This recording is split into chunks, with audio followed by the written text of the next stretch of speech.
Everybody ready? This morning, the Hamilton County Grand Jury indicted Damian McCrae on a 7-count indictment for the March 12th incident involving Officer Grubbs and Officer Kuiper. Do you all have the indictment? Okay. Under the indictment, he's been indicted with 1 count of attempted murder, 2 counts of felonious assault, 2 counts of weapons under disability, 1 count of carrying concealed weapon, 1 count of assault. The attempted murder and felonious assaults are also gun specified, which requires mandatory time. He faces over 20 years in prison if convicted. There's a very large likelihood that we are going to go back to the grand jury. We have a little follow-up to do and seek an indictment for attempted murder against Officer Kuiper also. This defendant, Officer Grubbs, fired 17 shots, and he was shot once in the lower abdomen. Officer Kuiper fired a total of 8 rounds. Damian McCrae fired 1 round successfully. He was carrying a Cal-Tech 9mm carbine rifle. It had a 30-round clip. It contained 10 bullets at the time of this incident. He also had on his person a .22 caliber with 6 rounds of ammunition in it, and he was carrying a Viper Tech stun gun. McCrae has a criminal record consisting of 26 misdemeanors and 14 felony arrests.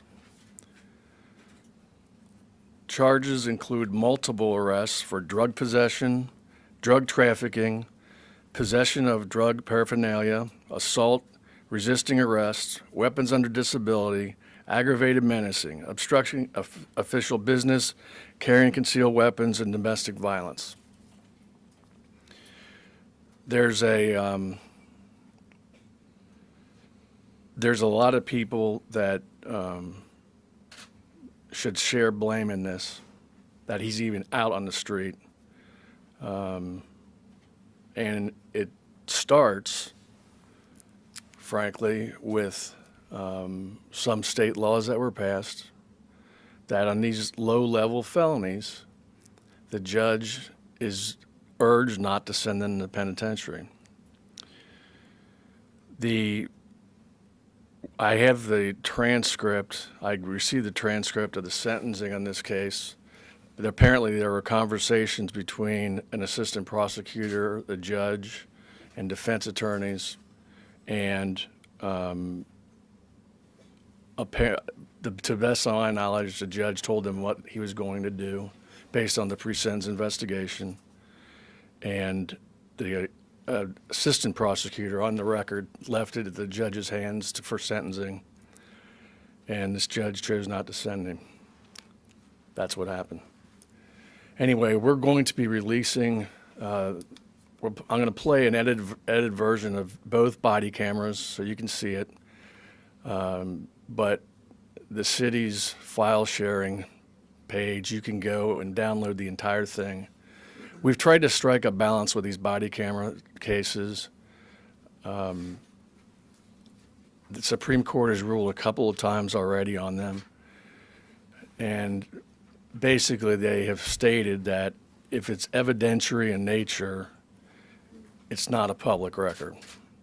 And I understand that. I understand the need for the community to see what's happened in these cases. It's our position that as long as our investigation is completed in terms of the grand jury, that we don't have any problem releasing it. Anyway, Chief, you want to say something? First of all, I'd like to thank the prosecutor for bringing these charges. Very clearly, as you're going to see, this individual certainly had the desire to kill a police officer, if not both officers. There are some things that occurred that I agree that really require some changes in our system, that an individual that can commit such acts should possibly be incarcerated before such actions take place. As you get to see the videos, I'll answer. Yeah, I got to speak with the chief before we came down, and the problem, if you want to cut to the chase on this, the problem is money. And when you close state penitentiaries, I've tried twice to pass a local tax to build a new jail here, and the voters just don't have the stomach for it.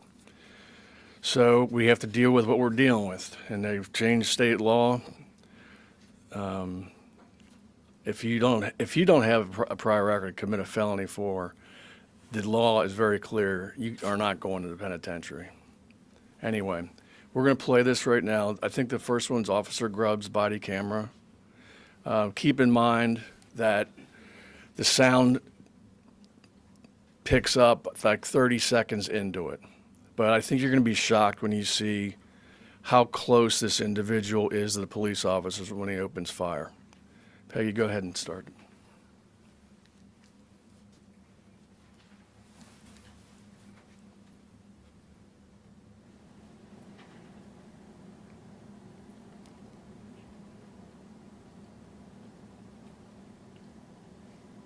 Officer's already shot by now.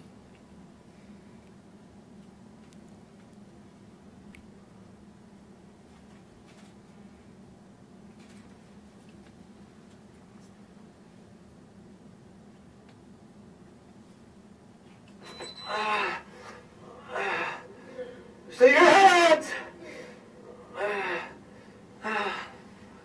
I'm struck.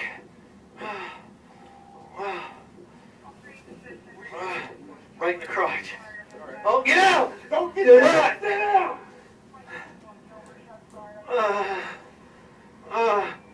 Give me your hands now! Give me your hands!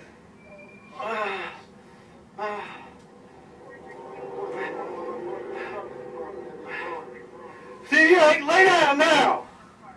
Keep your hands up! Let me see your hand! Get your hand out of your pocket! Get your hand out of your pocket! That's where the revolver was.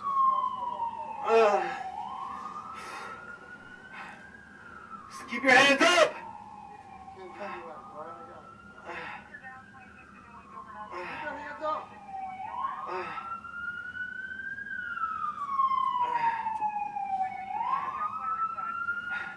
21, we're outside.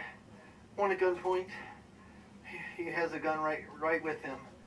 He is up and alert. I am also struck. I'm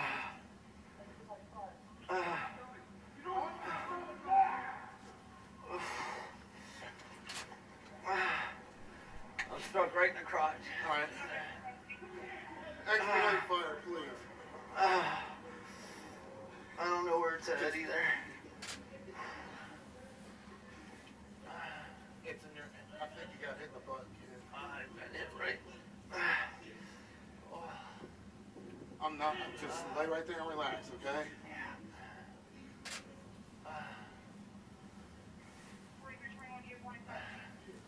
They have him in custody. I just need fire from my partner. He is struck in the groin.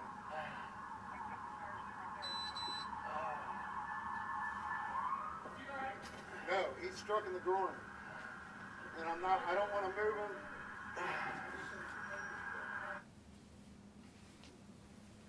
The next one's Officer Kuiper's body camera. And you can see a lot better in this one.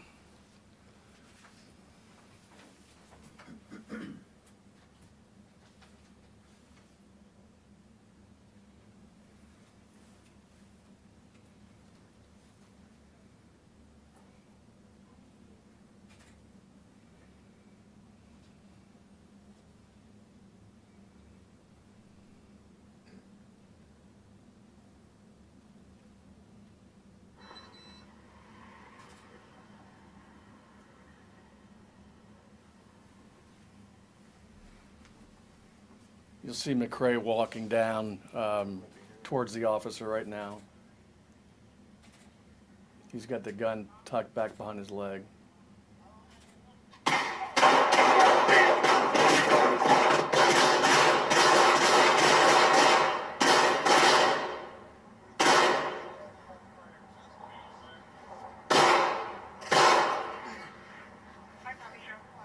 Stay down. Let me see your hands.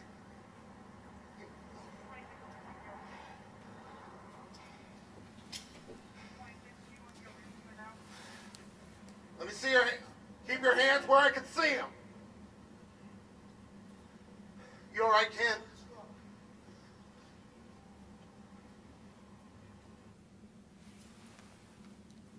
Here's some stills from this video. You can see the gun tucked behind his leg there.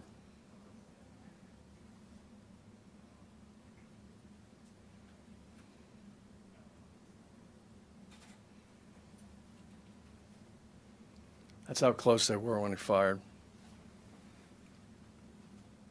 How much of a distance would you estimate that is, Mr. Deters? These are 6 feet. I would say 5 or 6 feet.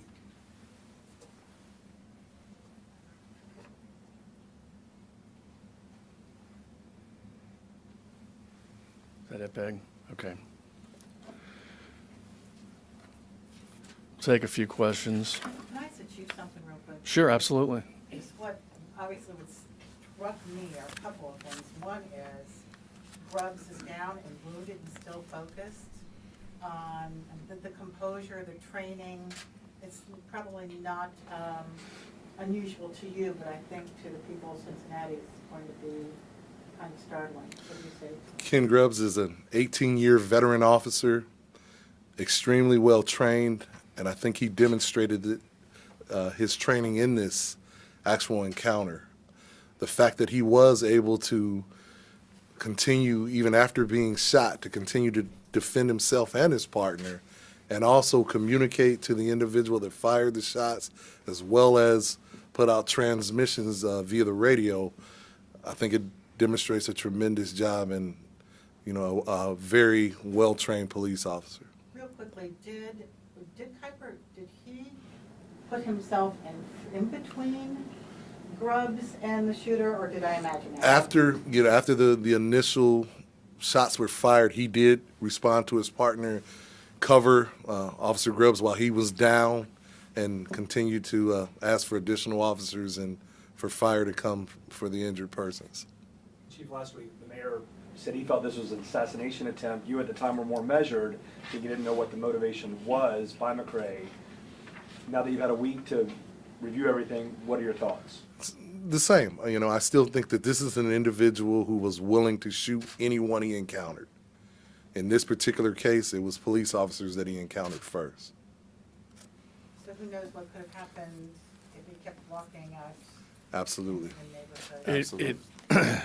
I mentioned to the chief this morning that it was, after reviewing the evidence, I mean, it really was an act of God that saved these 2 cops.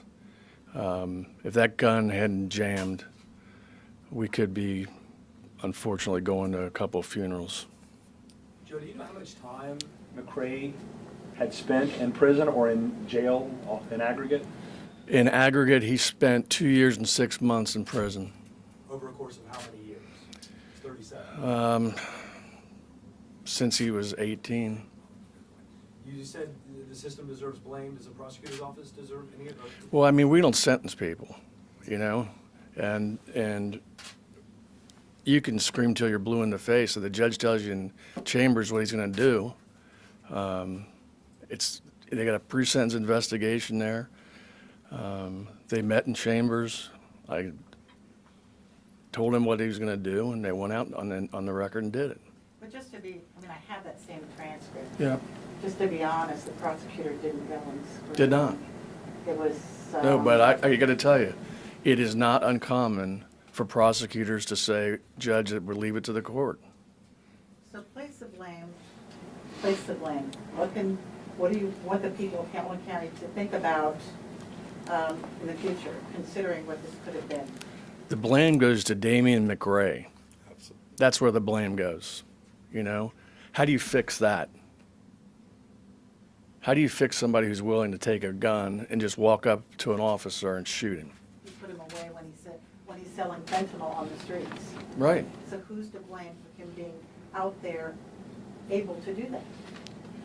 I know you said jails and I'm just saying, If I was the judge, he would be in prison. so the blame goes back to the judge. It does, but you know, this is like a judicial nightmare when something like this occurs, because they put people on probation and community control all the time, and you know, then when this happens, but I again, I got to be honest. If I had a defendant with this kind of record and he came up in my courtroom, he'd be going to prison. Mr. Deters, the prosecutor's office also tracks defendants and their criminal history. Right. So what do you think the prosecutor's office should be doing to bring more attention to people who have multiple felony convictions, including convictions of drug trafficking and weapons convictions? Unfortunately, Higher priority well, at the the- time of sentencing. well, the judge, everyone's sitting there looking at his record. I mean, this isn't a mystery when they're sentencing somebody like this. They're looking at his record. They know exactly the time he spent. It took, go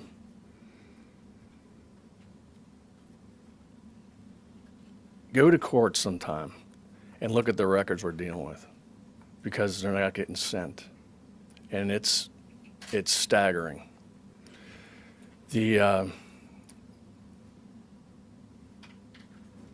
As I said before, the whole purpose of, and I know Deb Dixon and I have talked about this, they always give our office grief because we fight to keep people in prison that shouldn't be out. And they always say, we're the Department of Corrections and Rehabilitation. You know, we had to fight for 10 years to keep the Cincinnati Strangler in prison. And somebody with a bunch of low-level felonies, they just don't want them in prison. That's a fact. Can you describe specifically, would you say resistance or whatever words that you've used from time to time to describe a pushback from the Department of Corrections? Oh, I mean, exactly what do they say? I can How tell do you, they say? I mean, we respond to the parole board in every case when they're trying to let somebody out. And we do it so often that it's become a joke to the parole board. It's a joke to them. Oh, there's another letter from Deters' office, you know? I mean, some of the reporters in this room have been to these hearings, and they've seen firsthand how they deal with our requests to keep people locked up. And it's difficult. We just had to fight 2 weeks ago to keep a cop killer locked up.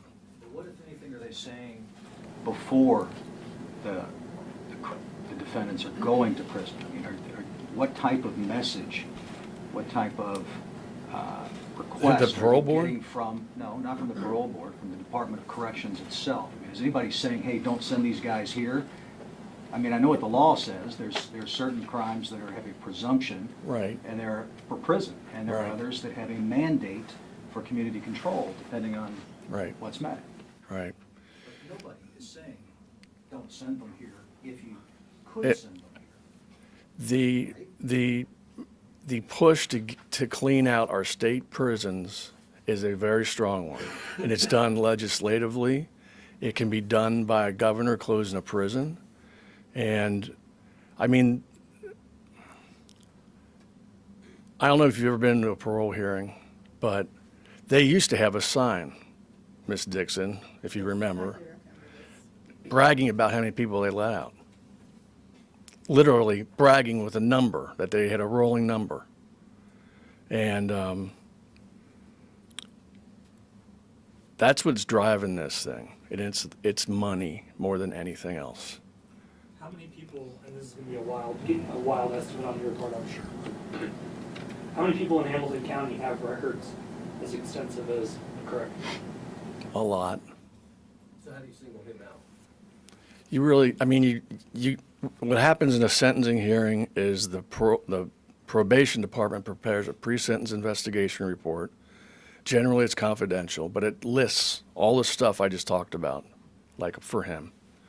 And the judge, with a few exceptions, has wide latitude to do whatever he thinks he wants to do, right? That's what they do. And he had never been accused ever of shooting at law enforcement before or anything like that. But he had a crap load of low-level felonies. Joe, what do you say to the rank and file? You know, you've listened to Sergeant Hills, president of the FOP, really kind of cite this as an example. You know, you're often referred to as the top cop in Hamilton County. What do you say to the men and women in blue who are out there fighting every day to protect the streets? And this has frustrated them, I know, but I hear what you're saying too. There's a tension there. What do you say to the officers who are on the streets? Well, I can tell you this, that guy's going to jail for the rest of his life. But it's a tough thing to handle when the push from Columbus, the push locally, because we're so overcrowded in the prison system statewide and locally. I mean, you get arrested on a low-level case now and you go to the jail, you're out on the street before the police officer's done with his paperwork. That's how bad it is. Joe, did one of Grubb's bullets render that Tech 9 dysfunctional? Is that how that happened? Quite possibly. There was damage, possibly from a bullet he shot to the gun that caused the gun to misfire. Well, I'm just in my mind. I'm just thinking what could have happened with the 10 bullets from the Tech 9, And the 6 in his revolver. The 6 in his revolver that hadn't been rendered. And by the way, when they were yelling at him to, show your hands, he was going into his pocket where the gun was. Chief, I believe these two officers have been partners for a while. Yes. How helpful or important was that in dealing with a situation like this as opposed to maybe two people that were not veterans and maybe had hardly ever worked together? Or is it just all works out the same? I think that plays a lot. These two officers were very familiar with each other, and their interaction, they were able to respond to each other, and Kiefer was able to come to his assistance very quickly. Weren't they together at They were two-man But I'm cars. saying back in 2014 in Walnut Hills with the guy who killed his mother. They were. Weren't those two, They were. working at Correct. that scene? So they've had some pretty, Yeah, they've been partners for a number of years. How's Officer Grubbs doing now? Timetable for him getting back? I spoke with him this morning. He's doing well, recovering. He's in good spirits. Very eager to see this prosecuted. And we can sit here and talk about all the causes, but what we're concerned about is what happens with Mr. McCray. That's what I'm concerned with. Well, I say, the guns involved here, can you talk a little bit more about those guns? Were they weapons that are on the street? Are they designed in to use in the drug trade? Or what do you know? I've never seen a gun like that, Cal-Tech 9. You can buy that the same way you can buy any other firearm. And, as far as that, guns are produced legally. It's how they change hands, how individuals come in contact with them that makes them illegal. I know in this particular case, with his record, he certainly was not allowed to be in possession of a firearm. The woman who called 911, I believe the girlfriend, is there any suggestion that she was involved in this kind of setup, or she just... Not at all. Was getting beat up? Not at all. Is there a timetable for Officer Grubbs to get back on the force? I don't know exactly right now. He's still recuperating. I'm not exactly sure he does anticipate returning to duty, as soon as possible. Sergeant Hills has said that his partner took some blame, felt blame on himself for not being able to protect his partner. I think that's a normal thing. When you're there, you want to protect your partner. You want to protect those that you're close to. And in that case, I think that's a normal response. McRae still hospitalized? No, he is not.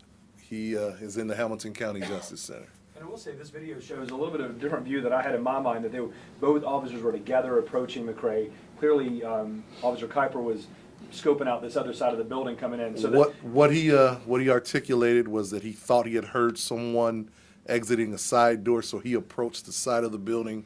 When he saw no one, then he decided to approach, down the center of the courtyard. Did they fall like close to each other when they were both hit? No, they were a good distance apart. In the same courtyard, but one approaching from the center. Officer Kuiper was off to Officer Grubbs' right. And I'm assuming when the last of Officer Kuiper's body cam, when it looks to be face down on the ground, he's probably on the ground. He actually falls to the ground, Okay. and that's where you see the camera on the ground. McRae was shot 4 or 5 times, I think twice in the head. So Joe, last question to you, real Uh-huh. quickly. What message do you have for the people of Hamilton County? Be more engaged in the process, understand state laws, understand how judges are elected, or what are your thoughts? What would you say to the people? Well, I mean, obviously elections have repercussions, and I wish people paid more attention to that. I do. It might be in here, but the shots that hit the suspect, were they all fired by Officer Grubbs, or were they fired by a combination? I don't know. We don't know that yet. We're still waiting on the ballistics to. Once the investigation is completed, we'll be able to determine which shots hit or struck where. He was shot twice in the head. That's what we believe. Yes, And survived. because it's very difficult to determine entry and exit wounds, particularly when an individual is alive. It's not like you're doing an autopsy to determine that. Grubbs got the vest? Yes, he was struck below his vest.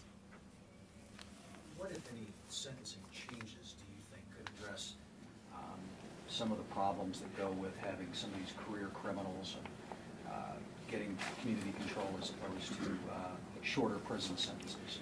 Is there something to be said for if you're convicted of trafficking in fentanyl or fentanyl, then at least you're not eligible for community control, or if you're I would have no gun problem. or I would have something? no problem with that at all. Well, I'm not trying But the to- problem is, the problem is that there's no space for them. That's the problem. We want people like that locked up for sure. Okay, someone selling drugs, you go over to the courthouse today, I bet there's 25 defendants doing that today, getting sentenced for trafficking. Okay, everyone, thank you.